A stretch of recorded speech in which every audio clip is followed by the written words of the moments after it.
Argentina. Neymar.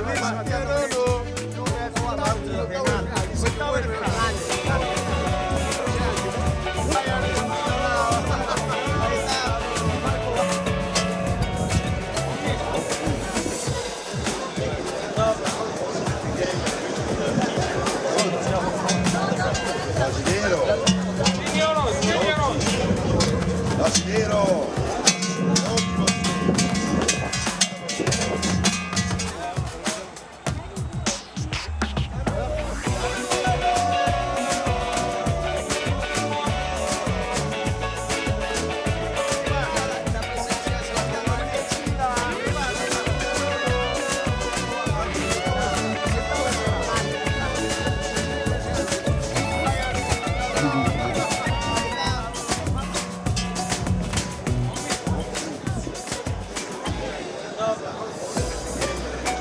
Imagens do Catar, festa dos torcedores, mundo afora, Copa do Mundo. É a festa do planeta inteiro, é a festa de torcidas pelo mundo, é a festa de países, é a festa inclusive de clubes.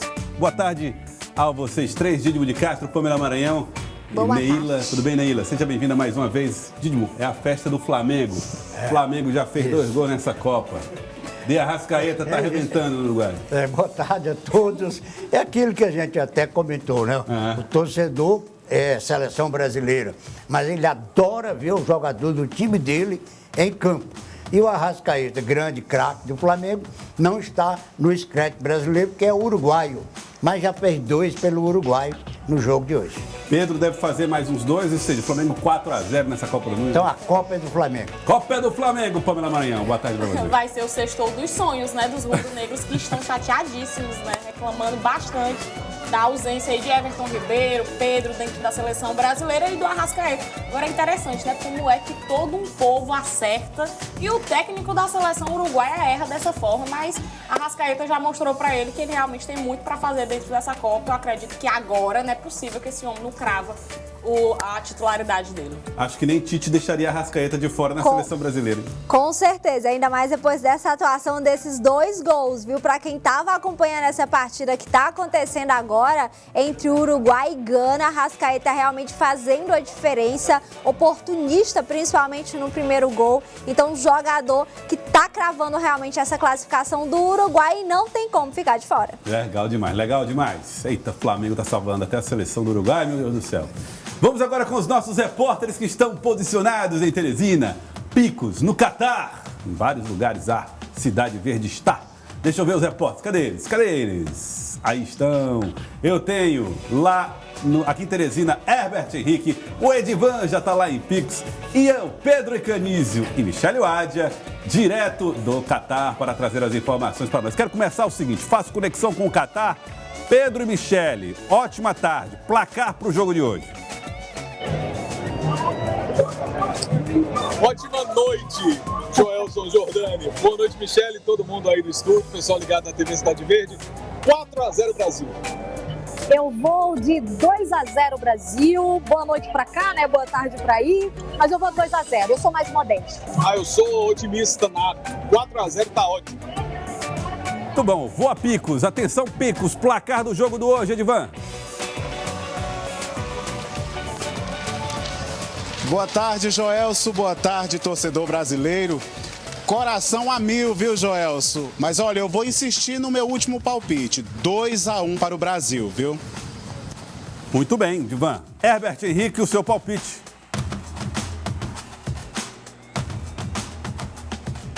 Olá, meu amigo Joelson Jordani, amigos do Papo de Arquibancada. Se considerarmos que em 7 mundiais o Brasil enfrentou 7 seleções africanas e 2 vitórias sobre Camarões, a primeira em 94 nas quartas 3-0 e em 2014 no Brasil 4-1 na fase de grupos, eu vou de 4-0 para o Brasil hoje. 2 gols de Rodrigo e 2 gols, ele vai desencantar Gabriel Jesus. Joelson. 4-0, Gabriel de Jesus fazendo gol. Não, se o Gabriel de Jesus fizer gol, é porque boa parte da seleção já fez também. Porque ele não faz gol, né? Vamos pro Catar. Michele e Pedro, aqui o espanto da nossa bancada foi o Uruguai resolver a sua vida com o Arrascaeta. espanto pra gente é que devemos enfrentar o Arrascaeta nas oitavas de final. A Exatamente. gente não queria enfrentar o Uruguai não, porque é um clássico e clássico sempre surpreende. E tem um jogador que pode mudar tudo numa fração de segundos, que é o Arrascaeta, né? 2-0 em cima de Gana, o Uruguai se classificando em segundo para pegar o Brasil. Exato, né? Arrascaeta 2, né? O placar é assim, né? Ele resolve, é um jogador diferenciado, é um cara que tem uma criatividade, ele sai da obviedade, né? Michele, vem aqui para perto de mim. Pronto, Michele conversando perto de mim, mas ele está na frente do estádio Luiz Ceia. Está vendo o torcedor chegando, né, Michele? O torcedor começa a fazer barulho. Vocês vão escutar aqui, tá descendo aqui o pessoal cantando 1000 gols, então em algum momento vai ficar mais alto aqui, mas vai dar para ouvir. Você viu imagens aí, algumas imagens da partida Gana e Uruguai, 2-0 para Gana. Você está vendo aí fotos, né, que a gente registrou, que a gente recebe. E o time do Uruguai, essa camisa celeste, ela é muito pesada. E encontramos uruguaios hoje aqui falando, sabe o quê? Joelson, Didi, todo mundo aí do estúdio, Pamela. Lembrem, brasileiros, lembrem do Maracanazo. O Maracanazo vem aí de novo, relembrando 1950. Eles já estão trazendo fantasmas para a Copa de 2022. Então, eles são bons nisso e também são bons de bola, né? Eu disse aqui várias vezes que eu preferia Gana. Várias vezes, Pedro também. Né? Porque o Uruguai realmente é um time que cresce também quando joga. Com qualquer time da América do Sul, quando joga com o Brasil, cresce muito. E com o Uruguai não vai ser diferente, aquele jogo catimbado, de catimba, mas é o que temos. É o que temos e para ser campeão tem que ganhar de todo mundo mesmo.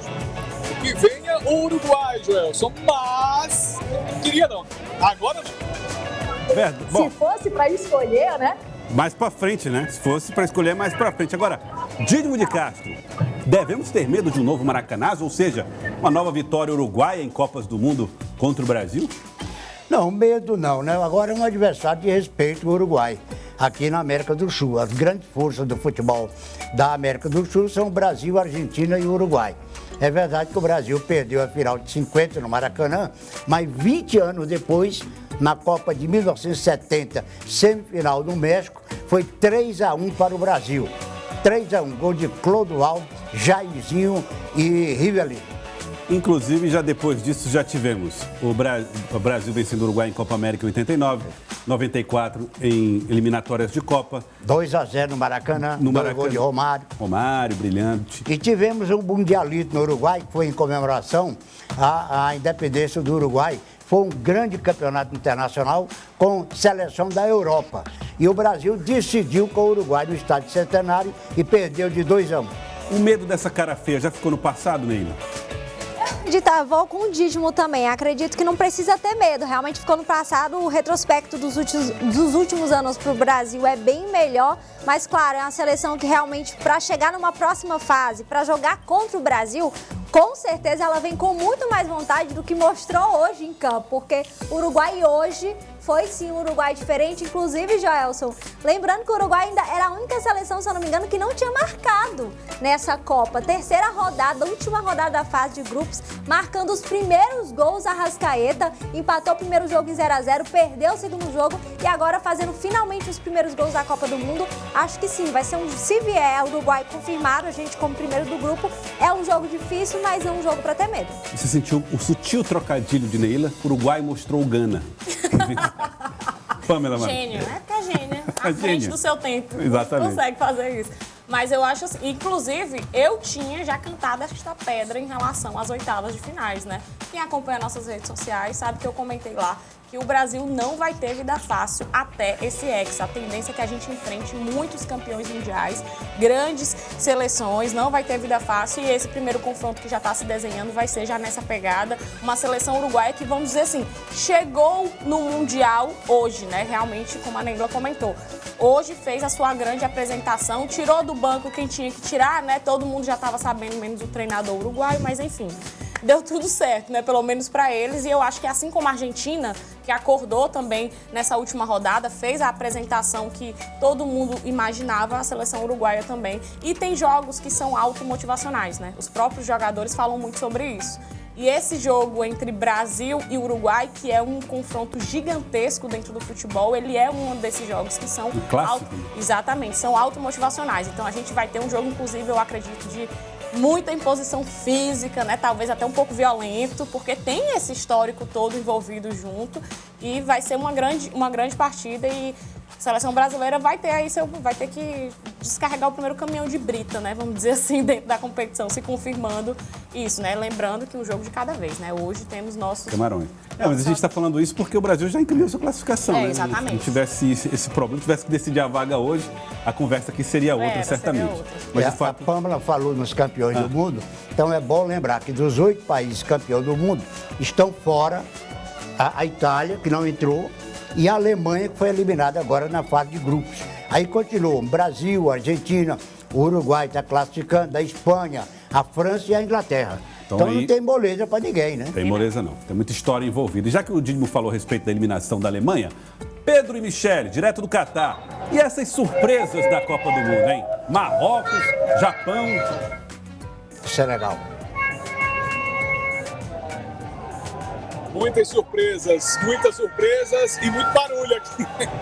Aqui, quase que a gente não conseguia te ouvir, o barulho da torcida chegando aqui no estádio, no Lusail, em Doha, no Catar. E os japoneses fizeram a festa. Olha, os japoneses hoje... Eles estavam contentíssimos e, claro, né? Sempre quando a gente encontrava um grupo de japoneses, a gente ia lá e agradecer também, né?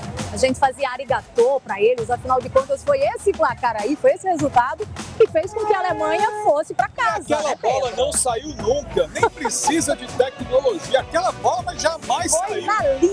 Foi na linha. Não precisa acionar nada de última geração, olho biônico. Aquela bola não saiu, não. Mas tá vendo a torcida do Marrocos também. Os marroquinos, segunda vez na história das Copas que o Marrocos avança para as oitavas de final. Teve também, eles se entrosaram com os brasileiros, aí fizeram aquela resenha. Neymar e Vinícius Júnior incorporaram aí fantasias. E esse é o clima de Copa do Mundo. Marroquinos e japoneses, realmente, eles estão vivendo um sonho aqui no Catar. Direto, pertinho do estádio Lusail. Esse é o estádio aqui, ó. Vou afastar aqui, ó. E aqui é a saída do metrô. Olha só, o pessoal indo para o estádio neste momento. Dá para escutar que estão cantando olê, olê, olê esse ali, é o né? ponto que a gente pode ficar em termos de regras de logística, de regras FIFA. Nesse ponto aqui é o nosso camarote aqui do estádio Lusail. Com a sequência aí, exato. Nós temos a sonora do Kleber Xavier falando sobre o rodízio. Isso. Exatamente, da seleção brasileira. Fala, Clebão.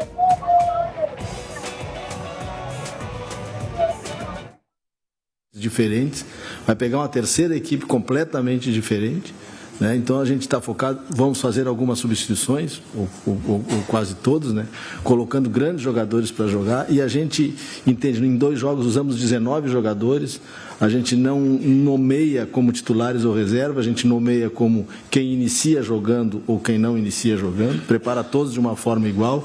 A gente vai trabalhar a parte ofensiva para o jogo de Camarões, com os dois, né? Com quem inicia e com quem não inicia, e aí a partir daí fazer uma análise dessa primeira fase para passar ao próximo, que é o que sempre a gente faz, é um processo que a gente tem, a gente não consegue fazer de forma diferente. Então, algumas perguntas parece que fica a gente não querendo responder, mas a gente não está para responder elas, não.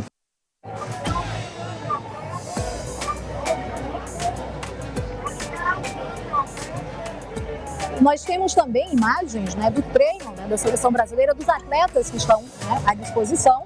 Tem o Neymar, o Alexandro, o Danilo, eles se preparando uma recuperação.